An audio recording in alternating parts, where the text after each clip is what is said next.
Friends, good morning. இன்றைக்கி நம்ம வீட்டில் என்ன லஞ்சுன்னு பார்க்கலாம். சாதம்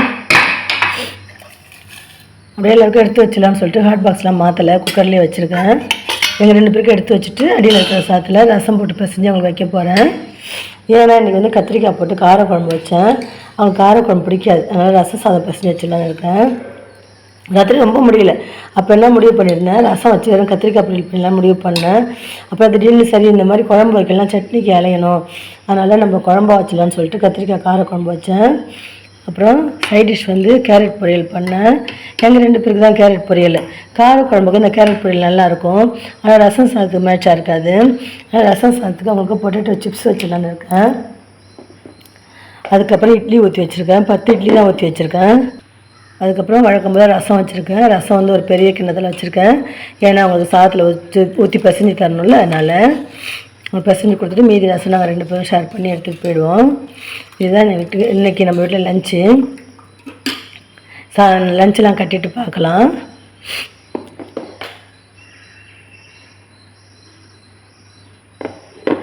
குழம்பு வைக்கலனால என்ன சட்னி வைக்கிறதுன்னு ஒரு பிரச்சனையாக இருக்கும்.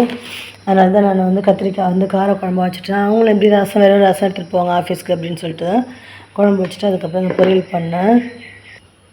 பசங்களுக்கு லஞ்சு கட்டி அனுப்பியாச்சு. எல்லா பாத்திரமும் தேய்ச்சி சிங்கெல்லாம் கழுவியாச்சு, டீப் க்ளீன் பண்ணியாச்சு. நாளைக்கு வெள்ளிக்கிழமை நோம்புங்கனால இது ஃபுல்லாகவே வந்து தொடச்சிட்டு அடுப்பு தட்டை எல்லாமே எடுத்து விளக்கிட்டு கழுவிட்டு திருப்பி நம்ம வச்சுட்டேன். இந்த ட்ரேவ்லேயும் பேப்பர்லாம் மாற்றிட்டு எண்ணெய் பாட்டில்லாம் தொடச்சிட்டு எடுத்து வச்சுருக்கேன்.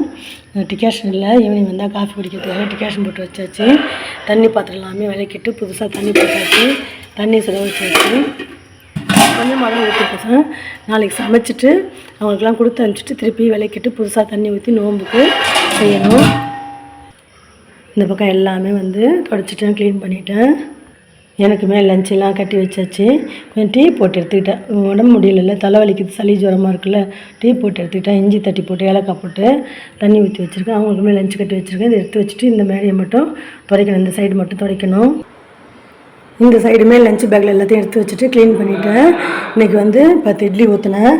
ஆனால் வந்து பாப்பா வந்து ஒரே ஒரு இட்லி, அவங்க 2 இட்லி, தம்பி 3 இட்லி சாப்பிட்ருக்காங்க. 6 இட்லி போகும்போது 4 இட்லி இருக்குது. எனக்குமே எனக்கு இட்லி சாப்பிட்ற மூடு இல்லை, நான் சாப்பிடாம போகிறேன். நைட்டு நான் தான் இதை வந்து சாப்பிட்ணும்.